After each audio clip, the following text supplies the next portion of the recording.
Assalamualaikum warahmatullahi wabarakatuh. Perkenalkan, nama saya Rodatul Jannah dari Prodi Pendidikan Guru Madrasah Ibtidaiyah Lokal A 2020 UIN Antasari Banjarmasin. Video ini saya buat untuk memenuhi tugas ujian akhir semester mata kuliah Sejarah Peradaban Islam yang diampu oleh Bapak Mursalin SPD MPD. Langsung saja pertanyaan yang pertama, yaitu budaya adalah keseluruhan hasil berpikir manusia yang bentuknya benda, tindakan, dan gagasan.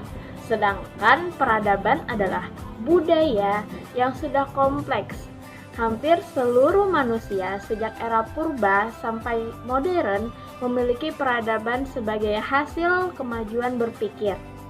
Nah, berdasarkan definisi tersebut, apa yang dimaksud dengan peradaban Islam?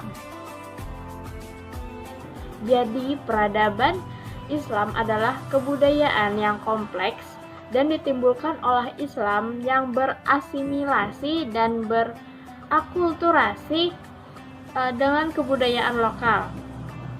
Akan kita paparkan satu persatu mengenai pengertian tersebut. Yang pertama yaitu kebudayaan yang kompleks. Perbedaan antara budaya dan peradaban itu sebenarnya tipis. Budaya adalah hasil keseluruhan pemikiran manusia. Nah, sedangkan peradaban adalah pemikiran manusia yang canggih dan kompleks. Batasannya memang tidak jelas.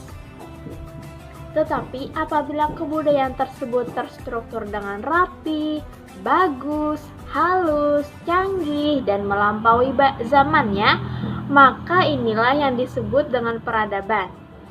Serta yang membedakan budaya dan peradaban adalah dari kecanggihan dan kekompleksannya. Contohnya seperti komputer dan handphone itu kan seiring berkembangnya zaman semakin canggih dan kompleks. Peradaban yang canggih dan kompleks serta maju tersebut ditimbulkan oleh adanya persebaran Islam, baik melalui saluran islamisasi seperti perkawinan, tasawuf, perdagangan, pendidikan, dan lain sebagainya, ataupun melalui perang, ekspansi, penaklukan, dan sebagainya juga. Dari pengertian tadi pun, mengenai peradaban Islam ada dua konsep percampuran budaya. Yang pertama yaitu asimilasi dan yang kedua akulturasi. Kita akan membahas terlebih dahulu mengenai asimilasi. Nah, asimilasi adalah percampuran dua kebudayaan yang saling bertemu, kemudian salah satu di antaranya mendominasi atau menghilangkan unsur kebudayaan lokal atau asal. Nah, misalnya di kerajaan Daha yang notabene adalah agama Hindu, kemudian masuklah agama Islam. Struktur masyarakatnya seperti berpakaian itu akan berubah, yang asalnya wanitanya telanjang dada memakai kemben, lalu setelah Islam datang hal itu akan berubah menjadi menutup aurat. Nah, jadi asimilasi adalah kebudayaan luar yang datang dan mengalahkan kebudayaan lokal. Yang kedua yaitu akulturasi. Akulturasi ini adalah dua kebudayaan yang saling bertemu dan saling membaur tetapi tidak menghilangkan kebudayaan lokal. Misalnya di negara Daha datanglah Islam. Nah, antara Islam dan kebudayaan orang Daha itu saling membaur, saling bercampur, tidak menghilangkan kebudayaan lokal yaitu kebudayaan Daha sendiri.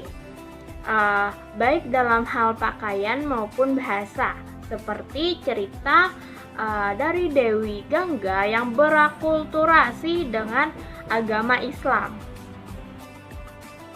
Nah, jadi dapat disimpulkan bahwa peradaban Islam adalah kebudayaan kompleks yang ditimbulkan dan disebarkan oleh agama Islam.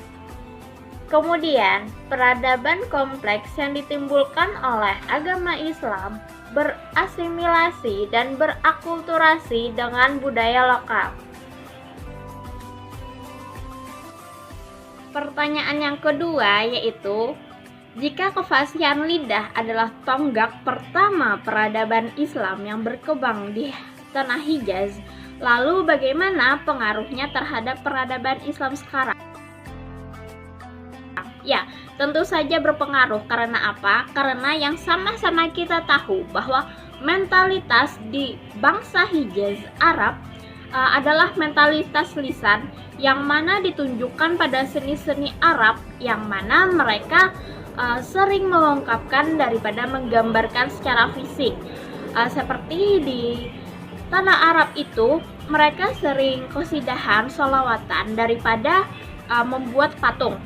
Nah, nilai seseorang pun ditangkap dari kefasihan lidahnya, maka tidak heran di negara atau bangsa yang mayoritas agamanya Islam selalu menemukan kesenian atau ritual yang sifatnya lisan juga, seperti qasidahan, tadi sholawatan dan sebagainya. Dan tidak jauh-jauh di masyarakat Banjar kita ini saja yang mayoritas penduduknya Islam, kesenian yang sering dipakai adalah seperti sholawatan, qasidahan, berjanji, bemaulitan habsyi, dan lain sebagainya. Nah, hal ini yang membuktikan bahwa akan berkembangnya di setiap zaman ke zaman peradaban Islam.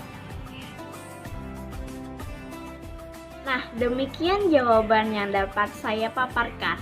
Mohon maaf atas segala kesalahan dan kekurangan. Sekian dan terima kasih. Wassalamualaikum warahmatullahi wabarakatuh.